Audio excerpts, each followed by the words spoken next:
Few people realize how much the rhythm of daily life depended on the land and weather. In the English kingdom, the island's nature dictated everything, where villages were built, when fields were plowed, and where wells were dug. The climate was mild and gentle. Winters were cool and damp, summers soft and cloudy, never too hot.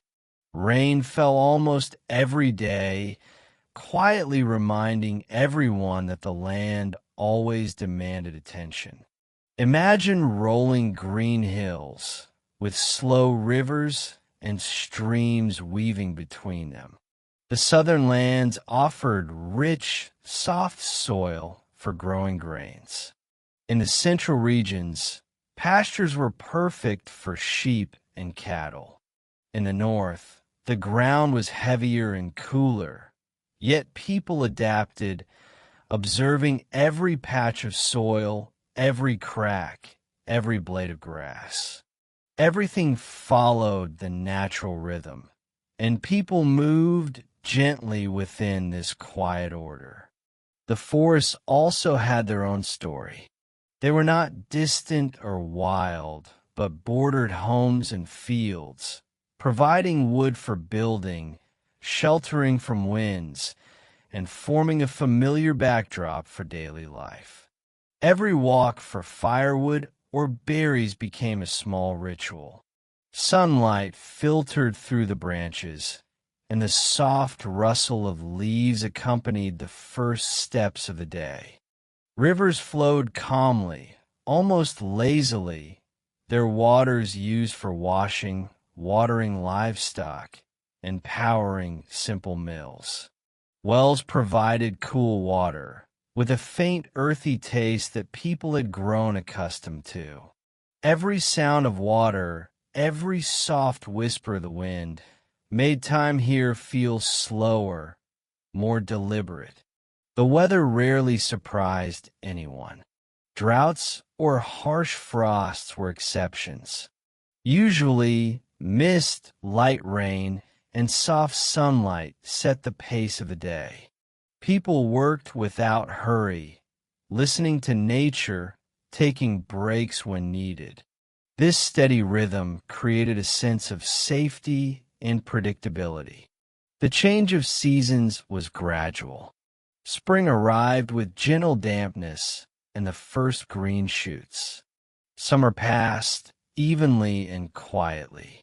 Autumn lingered long and wet, and winter brought short days and silence. People adapted to this cycle, feeling themselves part of a vast and calm world. The land was not merely a backdrop. It was the foundation of every day, setting the soft but unbroken rhythm of life. Few imagine how much a village shaped the daily life of its inhabitants. In the English kingdom, villages were small clusters of homes, each built with care and attention to the surrounding land. Dirt paths wound between cottages, connecting them like soft veins through the green fields. Thatched roofs glimmered after morning dew, and smoke drifted slowly from chimneys, carrying the subtle scent of burning wood and herbs. Houses were simple but purposeful. Timber frames, wattle and daub walls, and clay floors formed spaces that protected from wind and rain. Inside, the hearth was the center of life. It provided warmth, light, and a place to prepare food. Furniture was minimal: a wooden table, a few stools, and shelves carved from local timber. Each object had a use and a story, quietly marking the rhythm of daily life. Outside, small gardens added splashes of color. People grew vegetables, herbs, and a few flowers. Chickens scratched the soil, leaving tiny marks, while goats and sheep grazed nearby. Every detail, from the slope of the roof to the placement of the well, was designed for efficiency, comfort, and coexistence with the land. The village was more than just buildings. It was a network of quiet routines. Children ran along the paths at sunrise, their laughter blending with the soft clucking of hens. Neighbors greeted each other with nods and soft words, sharing news of crops, weather, and the occasional visit from a traveling merchant. Every day followed a gentle pattern, shaped by the movement of the sun and the needs of the land. Wells stood at the heart of the village, providing cool water for drinking and cooking. The sound of buckets dipping and water flowing was a constant, soothing rhythm. Paths led to pastures, fields, and forests, each direction promising a small task or a moment of quiet observation. Life moved slowly here, yet every step had purpose. Every glance revealed a detail of the surrounding world. As evening approached, the village settled into a calm stillness. Smoke from the hearths wavered in the twilight. Windows reflected fading sunlight, and the soft sounds of animals returning home blended with the distant murmur of the river. In this quiet, ordinary world, people lived attuned to the land, their houses, and the rhythm of the days. Few stopped to consider how the quiet divisions of social life shaped daily existence. In the English kingdom, people moved through gentle layers of society, each with its own roles, rhythms, and expectations. Most were peasants, tending the land and animals, their lives dictated by the seasons and the needs of the fields. Yet even within these ordinary routines, subtle hierarchies guided interactions, forming a structure almost invisible but deeply felt. Craftsmen and artisans held their own rhythms. Blacksmiths listened to the steady ring of hammer on iron, carpenters to the soft scrape of saw on wood. Their workspaces smelled of smoke, sawdust, and molten metal, filling the village with sensory markers of skill and patience. Each object they created, from a plowshare to a simple bucket, was essential, quietly connecting everyone to the slow pulse of life. Clergy moved with a different, yet equally predictable cadence. Bells tolled at specific hours, marking moments for prayer, reflection, and gathering. Even the humblest parishioners felt the rhythm of the sacred day. Everyone, regardless of station, shared an unspoken awareness of time, cycles, and duty, forming a calm, interconnected web of daily life. Within this rhythm, children learned by observing, listening, and helping. They chased animals along narrow paths, carried small bundles of firewood, or helped in gardens. Their laughter punctuated the otherwise measured pace, blending with the soft sounds of animals, wind, and water. Each task, no matter how small, was a lesson in patience, responsibility, and connection to the land. The relationships among villagers were subtle and quiet.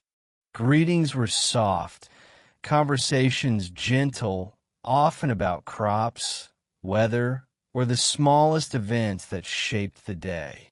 Mutual support was woven into daily life. Sharing tools, lending hands for planting or harvesting, exchanging a loaf of bread or a jug of milk. These small acts of cooperation sustained a slow, stable community. As twilight fell, the village rested. Fires flickered in cottages, shadows stretched across paths, and the distant river murmured through the fields. Life continued at its gentle pace, guided by the rhythm of people, work, and land. The social fabric, delicate and calm, held everyone in a shared, unspoken understanding of place, purpose, and quiet continuity. Few notice how the rhythm of daily labor shaped every moment of life. In the English kingdom, work began with the first light of dawn, soft and gradual, as the sun crept over the hills. Farmers rose quietly, carrying simple tools to the fields, feeling the cool touch of morning dew on their hands and feet. Every movement was deliberate, turning soil, planting seeds, tending to animals. Even in its simplicity, work was both necessity and meditation, each task connecting people to the land and the passage of time. Fields varied in size and character. Some were smooth and fertile, ready for sowing grains like wheat or barley. Others were rougher, requiring patient clearing and careful attention. Livestock needed constant care, feeding, moving, and observing their health. Small tasks blended into a continuous rhythm, a gentle cadence that marked each hour with quiet significance. The repetition was calming, almost hypnotic, embedding a sense of order into daily life. Craft work complemented farming. Blacksmiths, weavers, and potters followed predictable routines, each producing essential objects. The ringing of hammer on metal, the soft click of loom threads, and the gentle shaping of clay all added a subtle music to the village. Every item created had purpose, quietly supporting the lives of neighbors and sustaining the delicate rhythm of community life. Work was not hurried. There was no rush, only measured motion and careful attention. Breaks were natural, moments to sip water from the well, to rest under a tree, to watch clouds drift over the fields. These pauses were woven into the day, allowing both body and mind to move in sync with the gentle tempo of nature. Evening work was slower, softer. Tasks were completed at a deliberate pace, tools stored carefully, animals settled in pens. The last rays of sunlight traced the fields and cottages with a warm glow, and the air cooled, carrying the faint scent of soil, grass, and smoke. People returned to their homes, tired but steady, connected to the rhythm of work, land, and community. In this steady flow, there was a quiet satisfaction. Each day was similar yet subtly different, marked by tiny changes in weather, crop growth, and animal behavior. Life moved like a slow, measured wave, offering comfort in its predictability and small joys in its details. The work itself, simple and repetitive, became a meditation on living, grounding each person in the calm heartbeat of the English kingdom. Few consider how essential food and water were to the quiet rhythm of life. In the English kingdom, every meal was a small ritual, shaped by the land, the season, and the careful hands of those who prepared it. Bread was the daily staple, baked from grains grown nearby, its warm aroma drifting softly through cottages. Porridge, often mixed with herbs or milk, provided a steady, gentle start to the day, fueling work in fields and workshops. Water was just as vital. Wells and streams offered cool, clear supplies, each sip connecting people to the earth and its subtle mineral flavors. Fetching water was a simple act, yet punctuated the day with a gentle rhythm. The rise and fall of the bucket, the sound of water splashing into a pail. Even routine chores like washing or cooking became small, calming rituals, blending necessity with the sensory rhythm of daily life. Vegetables and herbs were grown in small plots beside homes. Carrots, onions, leeks, and parsley added quiet variety to meals, their growth observed patiently day by day. Chickens and goats provided eggs, milk, and companionship, their presence softening the edges of daily work. Every food source, every sip of water was part of a slow, interconnected cycle, connecting people to land, animals, and the passage of time. Meals followed the pace of the day. Breakfast was gentle, just enough to begin work. Midday meals were modest but sustaining. Evening dinners were quiet gatherings, often shared with family, with conversations soft and unhurried. The simple act of eating, of passing bread or ladling porridge, reinforced bonds between people and reminded them of their place in the rhythm of daily life. Food preparation required patience and attention. Grains were milled, vegetables chopped, water heated over the hearth. Each movement was deliberate, creating a quiet meditation in motion.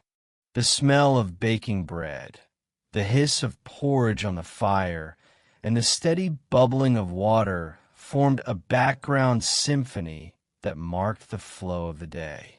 Even as night approached, the lingering warmth of the hearth and the taste of simple food connected villagers to their surroundings. Life, in its slow and steady rhythm, was a series of small, meaningful acts: feeding, drinking, preparing, and observing. Each act was part of a calm, continuous flow, sustaining both body and mind in the peaceful world of the English kingdom. Few realize how deeply the passage of time shaped life in the English kingdom. Days were measured not by clocks, but by sunlight, shadows, and the quiet sounds of nature.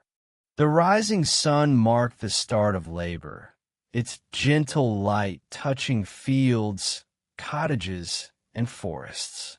Birds called softly from the trees, dew glistened on leaves, and the slow movement of clouds across the sky created a sense of calm continuity. Time moved in waves. Morning blended into afternoon, afternoon into evening, without sudden interruption. Every task, whether tending animals, mending tools, or walking along winding paths, was embedded in this quiet rhythm. The repetition of daily acts, fetching water, preparing food, watching crops grow, gave a gentle predictability to life, a reassurance that the world moved steadily and without haste. Seasons added layers to this flow. Spring brought the tender green of first growth. Summer offered warmth and steady labor. Autumn brought long shadows and golden light, and winter softened the land with cold and mist. Each season guided the pace of work and rest, weaving a subtle, almost hypnotic rhythm into the lives of all who lived there. Evenings were especially gentle markers of time. As the sun dipped toward the horizon, the land was bathed in soft amber light. Smoke rose lazily from hearths, carrying the familiar scent of wood and herbs. Animals returned to their pens, rivers reflected the fading sky, and the village settled into a quiet calm. Small sounds, the rustle of leaves, the distant call of a bird, the gentle murmur of water, signaled the day's gentle closure. People moved in harmony with these rhythms. Children paused to watch the subtle changes in light.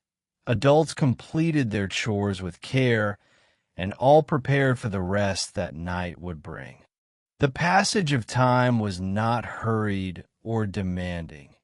It was a companion, a soft current that carried everyone forward in a slow, predictable pattern. In this world, time itself was a quiet teacher. It offered patience, comfort, and continuity. Each day was part of a larger, unbroken flow, connecting the small acts of life. Feeding, walking, working, observing into a steady rhythm. The English kingdom was alive in its calm, measured passage of time, where every moment, though ordinary, held a quiet significance.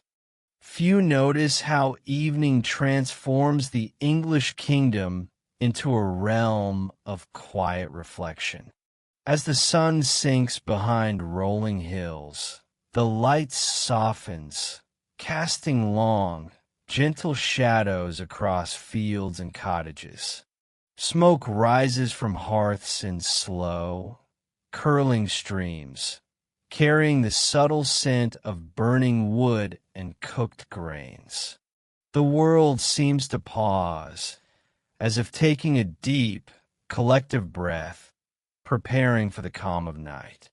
Animals settle into pens or nests, their soft movements blending with the whispers of wind through the trees. The river murmurs steadily, reflecting the fading glow of the sky. Paths once bustling with work and errands grow still. In this tranquil setting, villagers move slowly, finishing the last tasks of the day, letting their thoughts wander with the gentle rhythm of the fading light. Hearts become the heart of each home. Families gather quietly, tending the fire, sharing the simple evening meal, or listening to the soft rustle of leaves outside. Each small act, from placing a pot on the stove to stirring a gentle fire, is infused with care and attention. In the calm of evening, the ordinary becomes soothing, the repetitive acts of daily life taking on a meditative quality. Night settles gradually. The sky darkens in layers, first deepening blues, then softening to velvety shadows. Stars emerge slowly, faint points of light that watch silently over cottages and fields. The village quiets further, broken only by the distant murmur of the river or the occasional call of a night bird. Every sound is small, gentle, part of a calm, nocturnal symphony. People retire to their homes, moving carefully along familiar paths. The day's work is done, yet the sense of connection to the land and community lingers. The soft warmth of the hearth, the coolness of the night air, the subtle creaks of wooden floors. All these details create a layered, sensory rhythm that signals rest is near. As sleep approaches, the village breathes with a steady, unhurried pace. Life continues quietly and predictably, in harmony with nature and its own cycles. Night in the English kingdom is not empty or silent. It is alive in its calm, a gentle continuation of the day, offering both rest and a deep, steady sense of presence in the world. Few pause to notice how the passing seasons shaped every nuance of life. Spring arrived slowly, with gentle rains softening the earth and awakening green shoots. Fields became dotted with tiny blooms, and birds returned with quiet songs that filled the morning air. People moved carefully among the mud and fresh grass, planting seeds, tending animals, and noticing the subtle changes that marked the world's awakening. Summer followed with a steady warmth, encouraging steady labor and quiet observation. Crops grew tall, their leaves brushing softly in the wind. Villagers worked alongside the rhythms of the sun, rising early to make the most of daylight and resting during the warmer hours. Even small festivals, often tied to the harvest or saints' days, were calm celebrations. Simple meals, shared songs, and soft gatherings that reinforced community and continuity. Each season brought its own textures and sounds. Autumn turned leaves to gold and amber, the wind carrying the faint smell of damp soil and falling leaves. Winter arrived slowly, with mists and frost, and quiet evenings spent by the hearth, where families reflected on the passing year and the rhythm of days yet to come. Every moment, ordinary or ceremonial, reinforced a sense of slow, steady connection to the land and to each other. Festivals were quiet markers of time, rarely loud or chaotic. They offered moments of shared joy, simple games, and meals prepared with care. The village gathered in small groups, children playing softly on the outskirts while adults exchanged greetings and stories. Every festival followed familiar patterns, creating anticipation and comfort rather than surprise or excitement. Throughout the year, the seasons guided every action. Planting, harvesting, weaving, and tending animals were all dictated by the slow cycle of nature. Observing these changes became a meditation, each person attuned to the subtle shifts in light, temperature, and sound. Even in the busiest moments, the rhythm of nature reminded villagers to move with care, to notice, to breathe. Life in this way felt unhurried, connected, and meaningful. The steady passage of time, marked by the seasons and gentle celebrations, offered reassurance. Every day, every task, every quiet festival was part of a larger, unbroken flow, an enduring harmony in the serene world of the English kingdom. Few stop to notice how animals shaped life in the English kingdom, quietly guiding the rhythm of each day. Chickens clucked softly around cottages, scratching the earth for grains and insects. Goats and sheep moved gently across pastures, their presence a calm, living reminder of the land's bounty. Horses grazed in the distance, their slow steps and quiet snorts blending with the rustle of grass and leaves. Villagers learned to read these creatures. A restless animal might signal approaching weather. A calm flock reflected safety and abundance. Dogs followed quietly at the edges of fields, alert but unobtrusive, aiding farmers without a word. Each creature, from the tiniest sparrow to the largest ox, contributed to the subtle symphony of life, its presence marking time, seasons, and the cycles of work and rest. The forests, rivers, and meadows were alive in small, almost imperceptible ways. Leaves shifted in the wind, shadows moved across the ground, and the murmur of streams created a steady, soothing backdrop. Nature, intertwined with daily routines, became a silent companion, shaping habits, thoughts, and even the mood of the villagers. Evenings brought a quiet harmony between people and animals. As light faded, hens returned to their coops, sheep huddled together, and the soft breathing of animals filled the air. Villagers observed these moments with gentle attention, noting patterns and rhythms that repeated day after day. Every small movement was part of a slow, comforting cycle. The natural world offered lessons in patience and observation. Streams reflected the sky, animals followed their quiet routines, and trees bent with the wind in predictable arcs. Life was measured by these subtle signals, each one guiding tasks, marking the passage of time and adding layers of calm continuity. In this world, animals were more than companions or resources. They were part of the steady pulse of existence.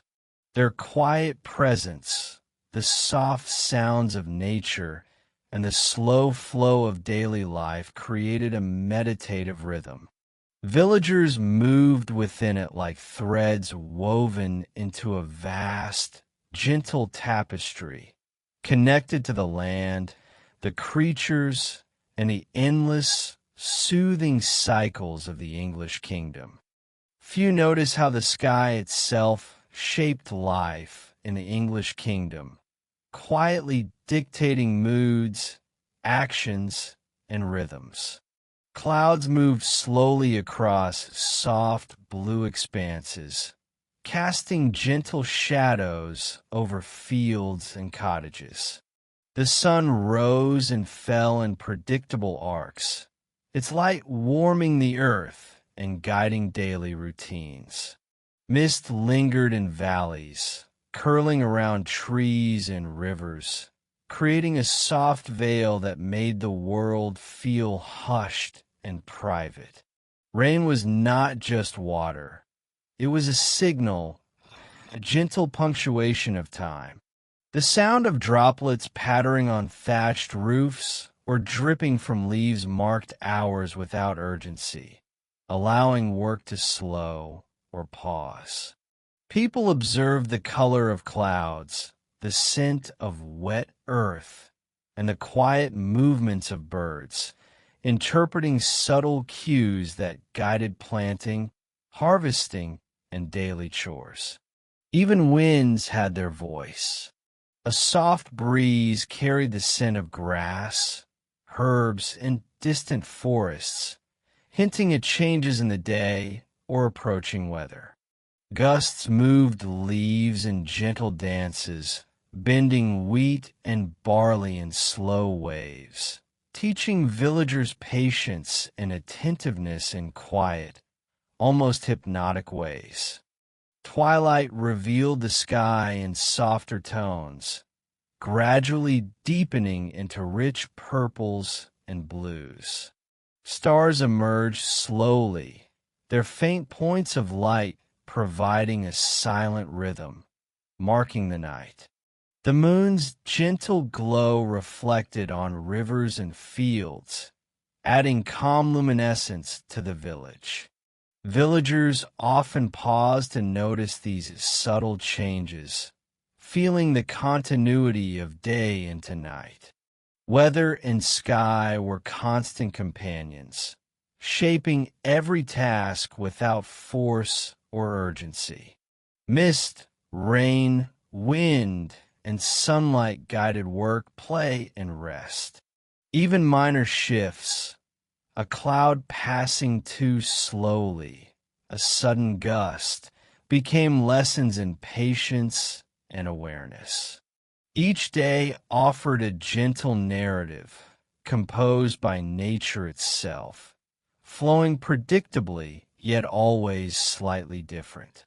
In this serene setting, people learned to move with care, noticing minute details in the sky and land. The quiet interplay of weather and light became part of the rhythm of life, creating a continuous, calming pulse that connected villagers to the broader world and to each other. The sky was not distant. It was a subtle companion, marking time and enhancing the gentle flow of existence in the English kingdom. Few reflect on how paths and journeys quietly shaped everyday life. In the English kingdom, roads were not wide or straight. They followed the land, winding gently between fields, forests, and streams. Dirt paths connected villages like soft threads, worn smooth by countless slow footsteps. Each path carried familiar sounds, the crunch of earth under shoes, the soft rustle of grass, the distant call of birds. Journeys were rarely rushed. People walked at a measured pace, carrying baskets, tools, or small bundles of goods. A trip to a nearby village or market was part of the day's rhythm, offering time for observation and thought. Along the way, travelers noticed changing light, shifting clouds, and the subtle sense of soil, leaves, and water. Movement itself became calm and reflective. Horses and carts moved slowly, wheels turning with a steady creak. These sounds blended into the landscape, marking progress without urgency. Paths curved around hills and followed riverbanks, guiding travelers naturally through the land. Every journey, no matter how short, felt connected to the wider rhythm of nature and time. Along these paths, encounters were gentle and brief. A quiet greeting, a nod, a few shared words about weather or crops. Journeys offered moments of connection without disruption, reinforcing the sense of community spread across fields and villages. Even solitude on the road felt companionable, surrounded by the steady presence of land and sky. Paths changed with the seasons. In spring, they softened with rain. In summer, they dried and hardened under the sun. Autumn scattered them with leaves, and winter wrapped them in mist and frost. Each transformation slowed movement slightly, encouraging attention and care. Travelers adjusted naturally, step by step, without complaint. In this world, journeys were not about distance but continuity. Paths carried people through familiar landscapes, linking daily life into a quiet, flowing whole. Walking these routes, villagers moved gently within time itself, each step reinforcing the calm, predictable rhythm of existence in the English kingdom. Few consider how markets quietly sustain the rhythm of life. In the English kingdom, market days arrived at predictable intervals, anticipated not with excitement, but with calm readiness. Villagers gathered their goods, grains, vegetables, wool, simple tools, and set out along familiar paths. The journey itself was part of the ritual, slow and measured, offering time to observe the land and sky. Markets were modest and orderly. Stalls stood close together, wooden tables displaying bread, cloth, pottery, and bundles of herbs. Voices remained soft, conversations unhurried. Exchange was practical rather than dramatic, guided by habit and trust built over time. Weights were measured carefully. Coins passed quietly from hand to hand, each transaction blending into the steady flow of the day. The air carried layered scents, fresh bread, damp earth, wool, and smoke from nearby hearths. Sounds overlapped gently. The murmur of discussion, the shuffle of feet, the creak of carts. Nothing demanded urgency. The market unfolded like a slow-moving scene, offering both necessity and a sense of continuity within daily life. Markets also served as places of observation. People noticed subtle changes, new tools, different fabrics, unfamiliar faces passing through. News traveled softly, exchanged alongside goods, comments on weather, harvests, or distant villages. Information moved slowly, without pressure, becoming part of the shared rhythm rather than a disruption.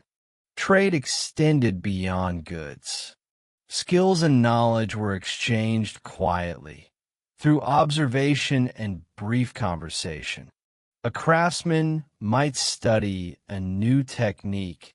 A farmer might learn of a different crop.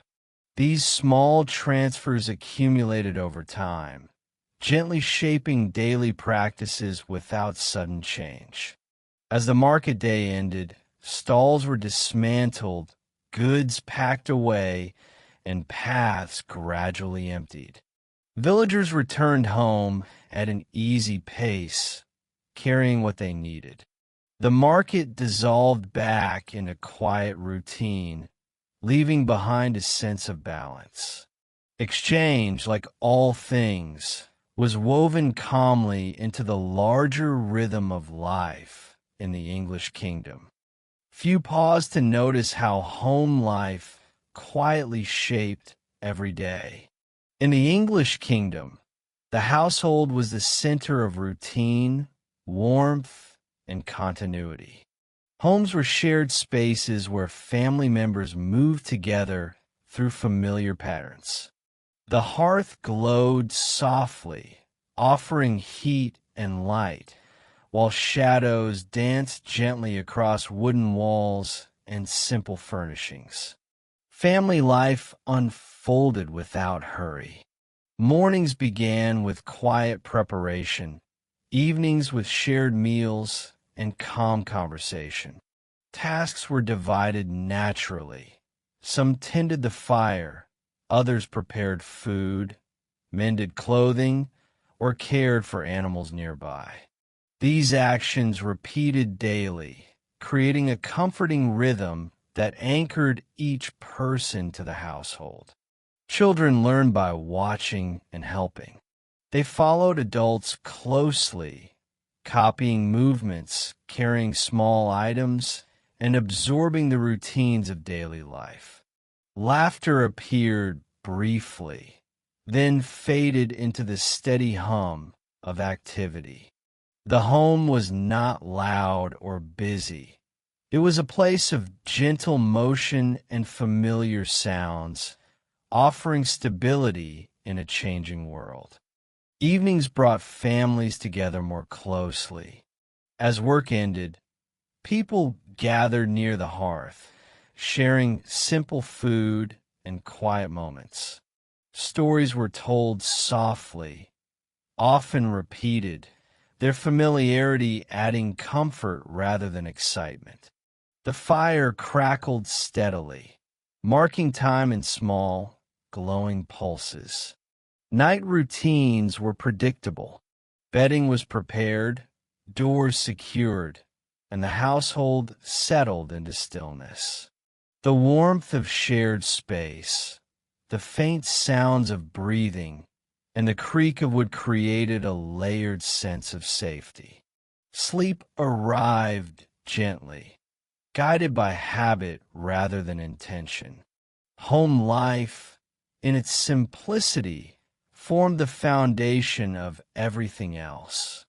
It offered rest, connection, and continuity. Within these quiet walls, days began and ended, each one blending seamlessly into the next. Family life moved slowly and steadily, sustaining the calm rhythm of existence in the English kingdom. Imagine standing at the edge of a Roman road just after sunrise. The stones beneath your feet are cold, tightly fitted together, impossibly straight. There are no decorations, no signs of power, and yet this road feels more dangerous than an army, because this is how Rome truly conquered the world. Not with swords, with distance erased. Before these roads existed, travel was slow, uncertain, exhausting. Messages arrived too late. Armies arrived broken. Trade moved at the pace of fear and weather. Now everything changes. A messenger leaves at dawn and arrives before nightfall. A merchant returns home days earlier than expected. A soldier reaches the battlefield rested, fed, and ready. Each step on this road releases a quiet rush of efficiency, a dopamine hit of control, speed, certainty. Rome begins to feel closer, too close. Villages that once felt distant now sit within reach. Provinces that dreamed of independence suddenly realize how fast Roman authority can arrive. Rebellion becomes risky when help for Rome is always just one road away. These roads do more than connect cities. They connect time. News travels faster than rumors. Orders arrive before resistance can organize. Taxes flow smoothly. Power feels inevitable. And the most unsettling part? The road does not age like people do. Rain falls. Empires struggle. Generations disappear. The stones remain. Long after voices fade and banners rot, the road still whispers the same promise. Rome is permanent. Once a Roman road reaches you, history has already chosen its direction. England was not born as a kingdom. It was assembled slowly, painfully, piece by piece. Imagine a land where loyalty changes with the wind. Small realms rise and fall within a single lifetime. Kings rule only as far as a horse can ride in a day, and no farther. Power here is fragile. Every crown rests on promises, betrayals, and bloodlines that no one fully trusts. Early England is a puzzle of rival kings, war bands, and whispered alliances. Victory does not come from size alone, but from timing, from knowing when to wait and when to strike. This uncertainty creates tension, a constant low hum of danger. A ruler falls ill, and the kingdom trembles. A son is born, and rivals sharpen their blades. A marriage is arranged, and borders quietly shift. There are no safe nights. Castles rise not as symbols of pride, but of fear. Thick stone walls promise protection, yet also admit a truth. Danger is always near. The dopamine of survival drives everything. Stay alive, hold land, secure heirs, and slowly, almost unnoticed, something changes. Chaos begins to organize itself. Out of constant conflict, patterns emerge. Laws replace some blades. Oaths become stronger than threats. The idea of the kingdom starts to matter more than the king himself. People begin to believe in continuity, that England can exist beyond one ruler's life. This belief is powerful, addictive. It encourages loyalty, obedience, patience. It rewards those who think long term. Church bells ring not just for prayer, but for order. Records are written, borders are remembered. The kingdom gains memory, and memory changes everything. Rebellions now feel like crimes, not opportunities. Succession becomes ritual, not chaos. Power slows down, but becomes heavier. By the end of this chapter, England is no longer just land controlled by force. It is an idea, quiet, persistent, impossible to fully erase. Once a people accept the idea of a kingdom, they will endure almost anything to protect it. Every kingdom eventually meets its test. For England, that test arrives quietly, not with invasion, but with a question no one wants to ask aloud. Who truly has the right to rule? Bloodlines grow tangled. Claims overlap. Brothers, cousins, and distant relatives all carry just enough legitimacy to be dangerous. The throne becomes magnetic. It pulls ambition toward it. A king dies. Silence follows. Then whispers. Nobles count favors. Church leaders weigh blessings. Armies wait without moving, sensing opportunity. This moment creates a surge of anticipation, a dangerous dopamine rush. Whoever acts first may gain everything. Whoever hesitates may lose it all. England holds its breath. In this tension, loyalty becomes flexible. Yesterday's ally can become today's rival. Promises are remembered selectively. The crown no longer feels sacred. It feels obtainable, and that changes how people behave. Civil conflict does not always arrive with banners raised. Sometimes it begins as paperwork, as counsels, as legal arguments sharpen like blades. Each side insists it is defending order, not destroying it. Each claims history is on its side. Battles erupt anyway. Fields that once fed villages now drink blood. Castles change hands without changing their walls. Victories feel temporary, defeats never final. The kingdom fractures, but does not collapse. Something holds it together. Even as factions fight, they still use the same laws, the same titles, the same idea of England. No one wants to destroy the kingdom, only to own it. That paradox keeps England alive. By the end of this chapter, the lesson is clear. When a kingdom survives fighting itself, it emerges tougher, more centralized, and far less forgiving. Power learns, and it never forgets. Power, once secured, begins to change its shape. England's rulers learn that fear alone is unstable. It burns bright but fades quickly. What lasts longer is routine. Taxes collected on the same day. Courts held in the same place. Punishments delivered the same way every time. Predictability becomes addictive. People begin to plan their lives around the crown instead of against it. Farmers plant knowing what will be taken. Merchants trade knowing which laws will protect them. Nobles obey knowing the consequences are fixed. This creates a subtle pleasure, the dopamine of certainty. The kingdom feels calmer, safer, heavier. Yet beneath this calm, tension grows, because order always demands payment.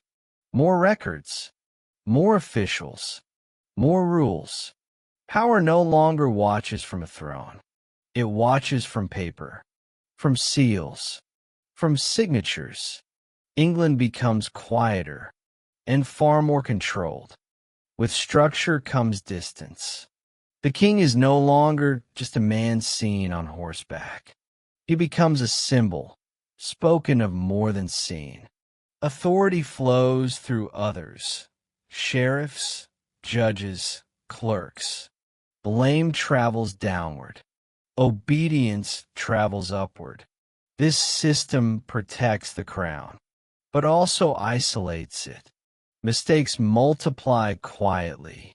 Resentment accumulates slowly. Anger learns patience. Revolts are no longer sudden explosions. They're delayed reactions. By the end of this chapter, England has achieved something dangerous, a system strong enough to survive bad rulers. And that means bad rulers will eventually appear. When power outlives wisdom, history begins to sharpen its next lesson. Every kingdom has its seasons, and England is no exception. Winter brings more than cold. It tests loyalty. Roads freeze, rivers slow, and food becomes scarce. Villagers huddle near hearths, counting stores, measuring coal, calculating risk. Nobles tighten control, collecting dues before the frost arrives. The crown watches silently, knowing that patience and endurance are as important as swords. Spring revives more than the land. New crops, new calves, and new alliances appear. Flowers push through thawing soil, promising abundance. Messages travel faster now, carried along softening roads. People move cautiously, but with hope, their spirits lifted by warmth and light. Every gesture, from sowing seeds to greeting neighbors, carries the quiet weight of survival and the thrill of renewal. Through these cycles, the kingdom learns rhythm. Life and death, gain and loss, loyalty and betrayal. They all follow predictable pulses. Observing these patterns, rulers anticipate needs, merchants forecast trade, and peasants adapt their labor. The slow, deliberate passage of seasons becomes a teacher, its lessons subtle but profound. Festivals mark these seasonal changes with soft, calming rituals. Candlelight flickers across halls during winter gatherings. Spring celebrations honor planting with quiet dances and shared meals. Summer offers markets and fairs, where voices rise just enough to be heard over the gentle hum of work. Autumn harvests are collected in silence, stored with care, every grain accounted for. These small events release a subtle dopamine of reassurance. They signal continuity. They confirm that life flows on despite fear, famine, or conflict. Even in moments of tension, the familiar rhythm of seasons and their quiet celebrations gives people a sense of stability and quiet joy. By the end of this chapter, England is more than territory. It is a living, breathing cycle. Every road, field, home, and hearth is tuned to the passage of seasons. Life moves steadily, predictably, and with gentle momentum, a rhythm that carries the kingdom through centuries yet to come. Education and knowledge arrive slowly in England, like a quiet stream carving its path through stone. Monks copy manuscripts by candlelight, their quills scratching softly across parchment. The air smells of ink, dust, and candle smoke. Every letter formed is deliberate, measured, perfect. Learning is slow, but precious. The dopamine of understanding comes in whispers, recognizing a word, understanding a concept, connecting one thought to another. Small schools emerge near churches. Children gather, repeating prayers, learning numbers, memorizing histories. Lessons are repetitive but grounding. Knowledge is not hurried. It is absorbed through patience, observation, and repetition. Each day, every child carries a bit more understanding, slowly shaping the future of the kingdom. Even ordinary townspeople participate. Tradesmen teach apprentices the subtleties of craft. Farmers share methods for planting, harvesting, and preserving. Skills and wisdom ripple quietly, unseen by those who hurry past, but steady as the sun rising each day. Books and scrolls are not just tools. They're anchors of memory. Monks catalog names, events, and laws that might otherwise vanish. Every entry preserves lessons, mistakes, and victories. The act of writing itself becomes ritual, a meditation, a bridge across time. As knowledge spreads, people gain subtle power. A merchant remembers market cycles. A noble recalls family claims. A craftsman anticipates seasons and tools needed. Understanding becomes a quiet advantage, a gentle rush of control in an unpredictable world. By the end of this chapter, the kingdom begins to feel larger than any one person. Ideas travel slowly but persistently, shaping decisions, strategies, and futures. England survives not just through force or tradition, but through the steady, patient accumulation of knowledge, an invisible thread that binds the past, present, and future together.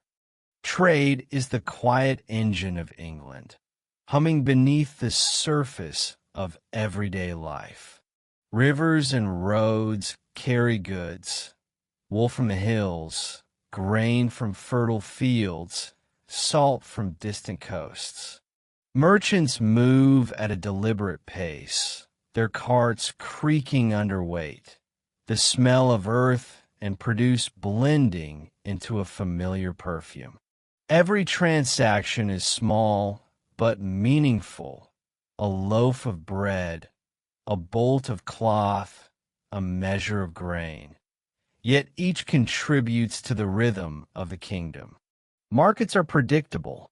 Bells signal opening, tables arranged carefully, weights and measures used consistently. Patron arrive slowly, choosing good tugged fully. The dopamine of exchange is subtle. Satisfaction in a fair deal, the calm assurance that life continues in steady patterns, that needs are met, that trade flows. Trade does more than provide goods. It connects people. Villagers meet neighbors from distant towns. Stories, news, and customs travel alongside wares. A merchant learns of weather in other counties, prices of goods elsewhere, rumors of a distant conflict. Each journey strengthens bonds, weaving a network that stretches across the kingdom. Even the smallest trades teach patience and observation. A mistake in measure or timing can ripple through weeks of planning. Success rewards careful attention, creating a quiet satisfaction, a soft rhythm of achievement and learning. By the end of this chapter, it becomes clear England's strength does not lie solely in armies or kings, but in the quiet flow of goods, knowledge, and connection.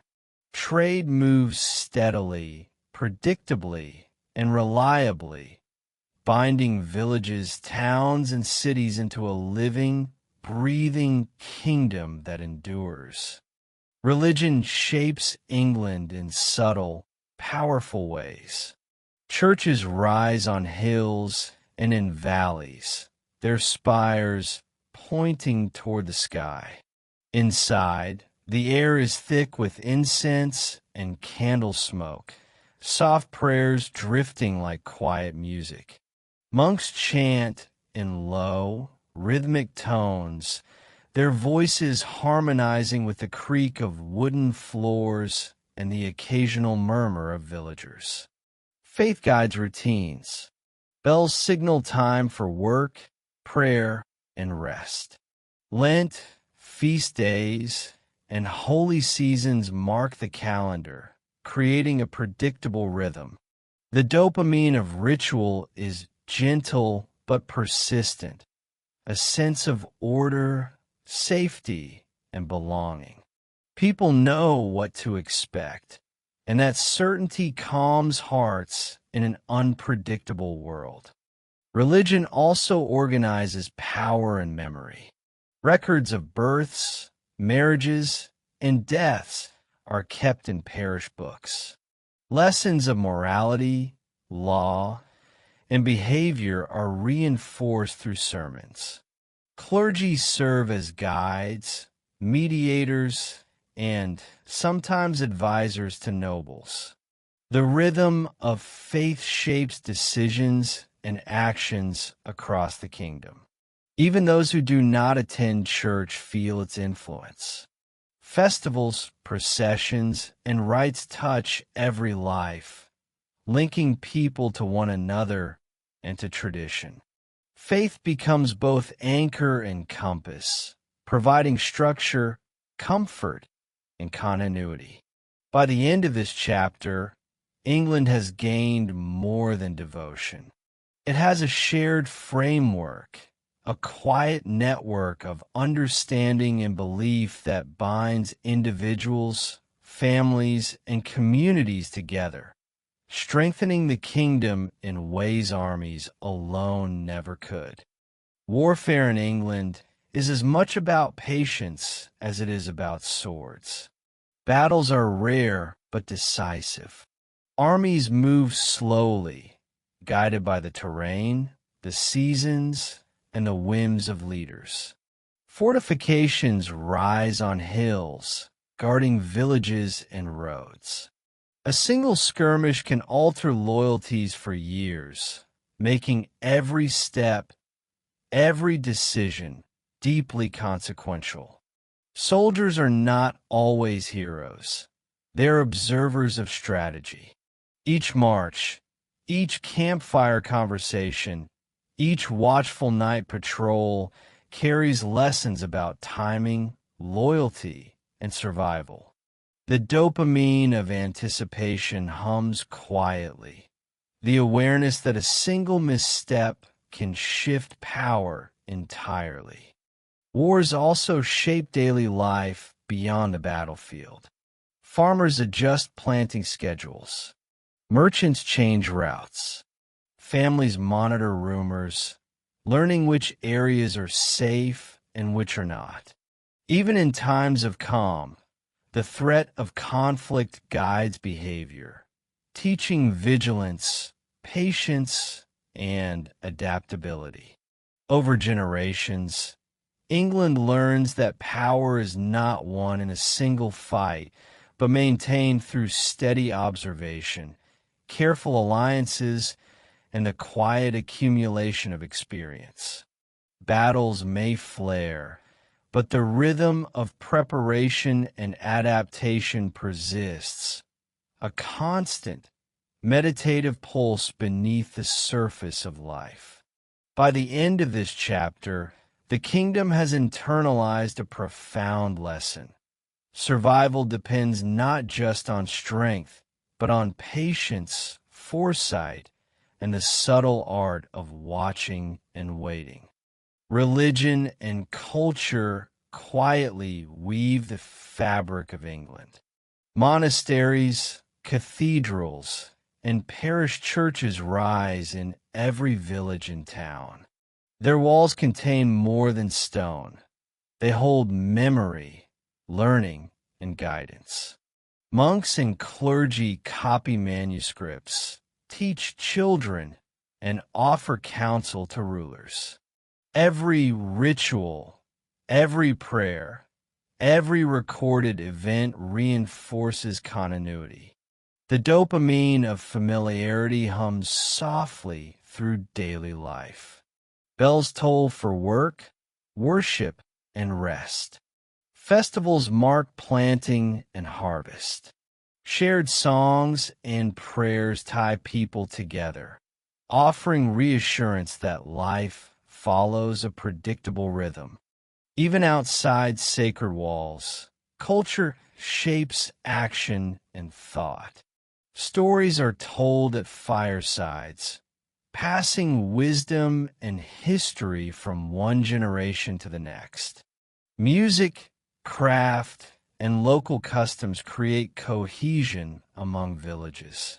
People internalize these rhythms, learning when to sow, when to harvest, when to celebrate, and when to remain vigilant. By the end of this chapter, England is more than territory and rulers. It is a shared understanding, a network of beliefs, traditions, and rituals that link every individual to the kingdom. This quiet framework strengthens the realm in ways armies and taxes cannot, ensuring resilience and continuity across generations. Law in England does not arrive suddenly. It settles slowly, like dust after a storm. At first, justice is personal. Disputes are resolved face to face, often loudly, sometimes violently. Memory decides truth. Reputation outweighs evidence. What people believe matters more than what actually happened. Over time, this becomes exhausting. Too many arguments, too many grudges, too much uncertainty. So rules begin to harden. Courts appear in fixed places. Judges sit at the same tables. Procedures repeat. Words like precedent and custom gain weight. The dopamine here is subtle but powerful. The relief of knowing what will happen next. Predictability replaces fear. People start to trust outcomes, even when they lose. Not because they agree, but because the process feels stable. And stability is addictive. Written law changes behavior before punishment ever does. People argue differently. They plan differently. They hesitate before acting. The kingdom becomes quieter, not because conflict disappears, but because it is redirected. Anger moves into courts. Revenge becomes paperwork. Power learns to delay emotion. This creates distance between impulse and action, a dangerous improvement. By the end of this chapter, England has gained a new kind of strength, restraint. Not mercy, restraint. A system that absorbs tension instead of exploding from it. Once law becomes routine, rebellion becomes complicated, and complicated things take longer to ignite. Wealth in England rarely announces itself. It accumulates quietly. Coins pass from hand to hand, rubbed smooth by routine. Land changes owners through marriage, debt, or inheritance rather than conquest. Power begins to hide inside contracts instead of armies. This is slower and far more effective. Those who understand money gain patience. They wait. They lend. They collect. Interest grows silently like roots underground. The dopamine here is delayed but deep. Control without confrontation. Victory without noise. Markets expand. Accounts lengthen. Records multiply. Suddenly, knowing numbers matters as much as knowing swords. The kingdom starts rewarding calculation over courage. This shift changes ambition itself. Young nobles no longer dream only of battles.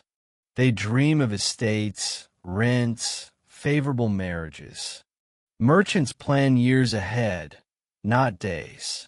Even the crown begins to depend on credit, promises of future payment to solve present problems. Debt binds everyone, and binding creates stability, but also dependence. By the end of this chapter, England has entered a dangerous balance. Wealth smooths conflict, delays collapse, and rewards foresight. Yet it also concentrates power quietly, invisibly. When money learns to rule, it does not shout. It waits. Distance reshapes power in England. What lies close to the crown feels controlled. What lies far away begins to behave differently. Messages take days. Orders soften as they travel. Authority thins with every mile. This delay creates space. Local leaders learn to act on their own judgment. Customs adapt. Accents shift. Laws remain the same on paper, but life interprets them differently. The dopamine here is quiet autonomy, the relief of deciding without waiting. The kingdom stretches, and stretching always changes shape. Roads help, but they cannot erase geography. Weather interferes. Rivers slow movement.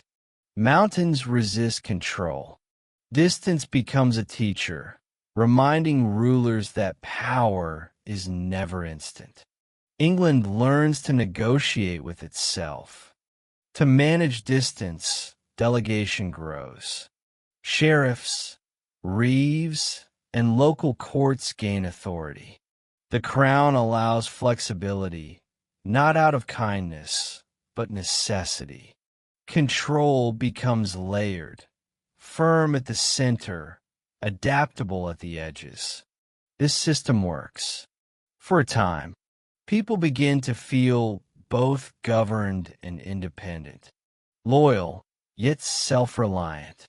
The balance feels natural, even comforting.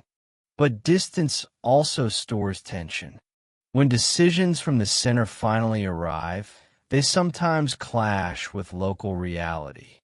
Conflicts emerge slowly, quietly, often unnoticed until they harden. By the end of this chapter, England understands a subtle truth.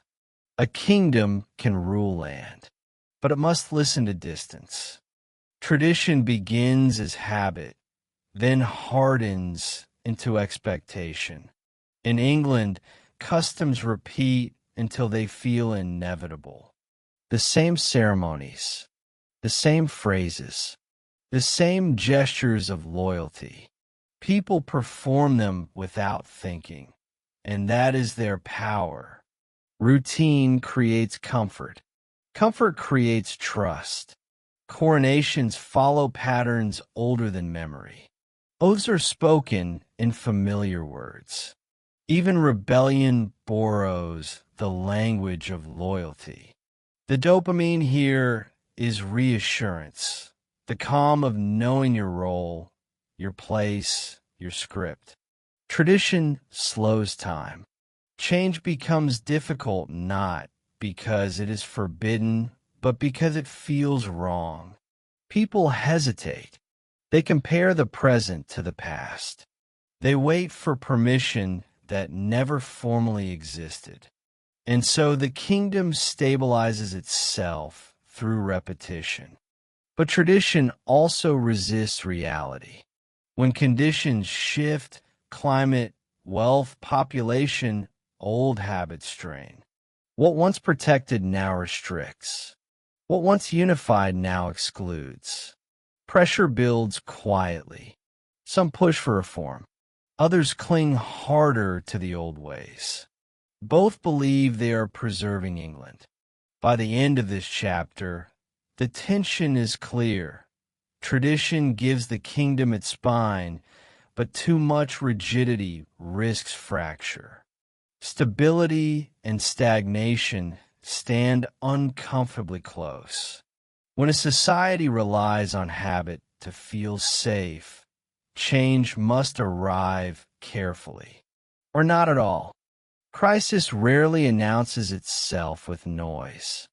More often, it arrives as fatigue. England begins to feel tired, not from war alone, but from effort, maintaining laws, traditions, debts, and expectations. Systems that once brought comfort now demand constant attention. Officials work longer. Records grow thicker. Decisions take more time. People notice small delays. A judgment postponed. A tax collected late. A road left unrepaired. Nothing collapses, but nothing feels easy. This creates a low, persistent tension, the dopamine of endurance rather than excitement. Survival becomes the reward. Stability feels earned, not assumed. The kingdom keeps moving, slower, heavier. In this fatigue, awareness sharpens. Rulers learn to prioritize. Not every problem can be solved. Some must be managed, others ignored. Power becomes selective, choosing where to apply force and where to allow decay. This is maturity and danger, because what is tolerated today becomes normal tomorrow. By the end of this chapter, England has entered a new phase, resilience through compromise. The kingdom no longer seeks perfection. It seeks continuation. And continuation, once chosen as a goal, changes every decision that follows.